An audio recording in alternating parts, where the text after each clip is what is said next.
പ്രിയ പ്രേക്ഷകർക്ക് സീരിയൽ ന്യൂസിലേക്ക് സ്വാഗതം. കൂടുതൽ സീരിയൽ ന്യൂസുകൾ അതിവേഗം ലഭിക്കുന്നതിന് ഈ ചാനൽ സബ്സ്ക്രൈബ് ചെയ്യുക. ബെൽ ഐക്കൺ മറക്കാതെ ക്ലിക്ക് ചെയ്യുക. വീഡിയോ ഇഷ്ടമായി എങ്കിൽ ലൈക്ക് ചെയ്യാൻ മറക്കരുത്. ഇനി എന്ത് ചെയ്യും എന്ന ചോദ്യം മുൻപിൽ ബാക്കിയായിരിക്കുകയാണ് ഇപ്പോൾ കൃഷിന്റെ. ഒരിക്കലും വിചാരിക്കാത്ത സംഭവങ്ങളാണല്ലോ നടക്കുന്നത് എന്ന് കൃഷ് മനസ്സിൽ വിചാരിക്കുകയും ചെയ്യുന്നു.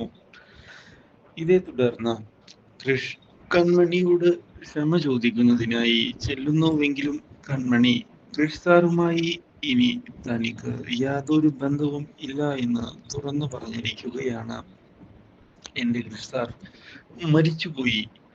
ഇപ്പോഴത്തെ കൃഷ് സാറിനെ എനിക്കറിയില്ല എന്നതാണ് സത്യം. കൺമണി, എന്നോട് ക്ഷമിക്ക്.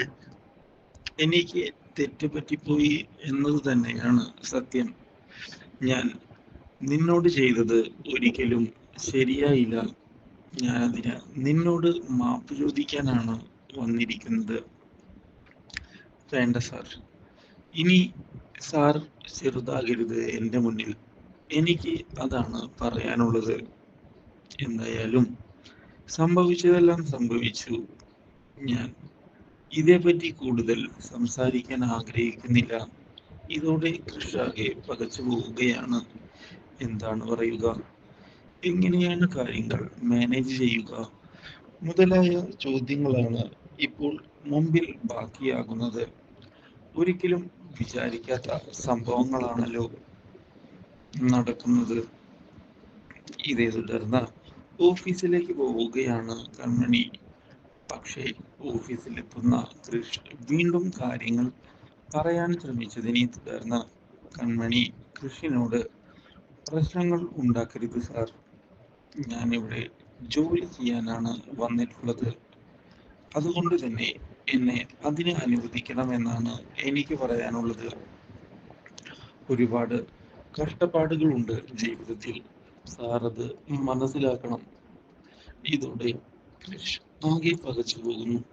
കൺമണി, ഞാൻ ചെയ്തത് തെറ്റായി പോയി എന്ന് എനിക്കറിയാം.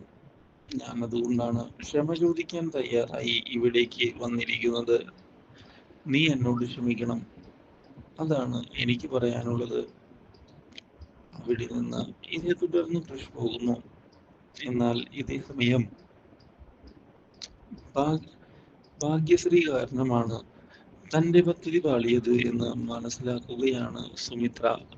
എന്തു ചെയ്യും ഇനി എന്ന് ആലോചിക്കുന്ന അവർ ഭാഗ്യശ്രീയെ ചെന്ന് കാണുകയും ചെയ്യുന്നു. നിന്നോട് കാര്യങ്ങൾ മര്യാദയ്ക്ക് പറഞ്ഞതാണ്. പക്ഷേ നീ അത് അനുസരിക്കാൻ തയ്യാറായില്ല. അതുകൊണ്ട് തന്നെയാണ് ഇങ്ങനെയൊക്കെ സംഭവിച്ചത്. അതെ, ഞാൻ കാര്യങ്ങൾ കൃത്യമായി തന്നെയാണ് ഇപ്പോൾ ചെയ്യുന്നത് എന്ന് എനിക്കറിയാം.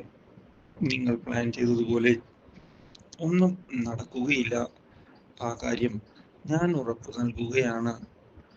വെറുതെ ആവശ്യമില്ലാത്ത പ്രശ്നങ്ങൾ ഉണ്ടാക്കാൻ ശ്രമിക്കാതിരിക്കുന്നതാണ് എല്ലാവർക്കും നല്ലത് എന്ന് പറഞ്ഞ് ഭാഗ്യശ്രീ പോയിരിക്കുകയാണ്. Do like, share and subscribe.